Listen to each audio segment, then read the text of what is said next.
Yo, shout out 1500 or Yeah. nothing, man. Those guys have been grinding for a while. Very Forever. talented. The studio is right in Inglewood. Yep, Correct me if it I'm is. wrong. And it is just amazing place to be. Very inspirational.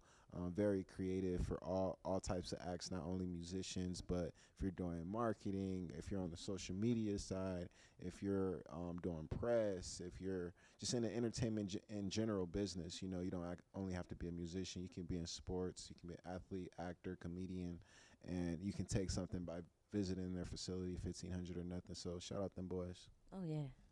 and Oh girls. yeah. And girls, yes. That's big facts. So I want to know more about Lex Love. Of course, you grew up in the city, grew up in L.A. I mean, we talked about a little bit about the people who inspired you, and just your path. Your path in music. Who inspired your path in music from the beginning, and what made you take the path that you took to get where you're at now? And how did it come about?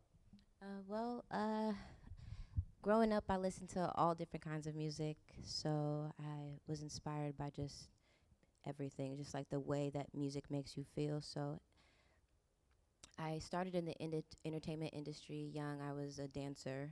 So I was a professional dancer, went all over the world, toured, did a whole bunch of stuff, danced for a lot of different artists, and it was amazing. It was like an amazing experience. And I was in girl groups and like always writing my own music. And like honestly, it was like when I was really young, it was being on tour with like Snoop Dogg and like just like appreciating rap so much more. And that's when I really started writing, like writing hella raps. Like one of the first songs I ever did was um, with a drummer that was on Snoop. Like I did a feature for him, and like I just used to want to just rap, like just write hella hard raps. And like I was like, okay, you're not that hard, Lex. You're from the valley, so you gotta chill out. And that's when you like learn to write songs and not just write like um, you know, bars.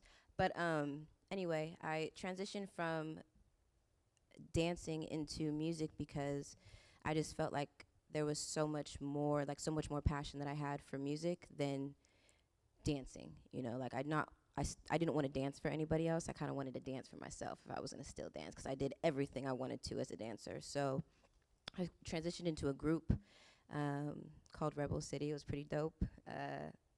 Dope. It was fun. We did some great shows. Then when I started to go solo, I just realized I had like a voice and I wanted to talk about different things than what I was talking about in my groups and so I just started writing and I was picked up by an engineer that I met on the road when I was like working for Nikki and he taught me the ropes of it, like how to like create music, how to record yourself, write a song, network. Shout out Divine Evans.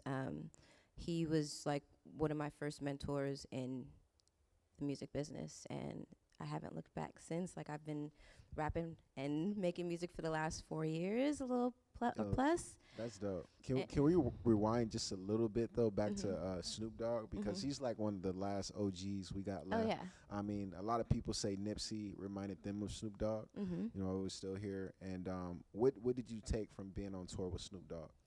Snoop was one of the most is one of the most genuine people you will ever meet.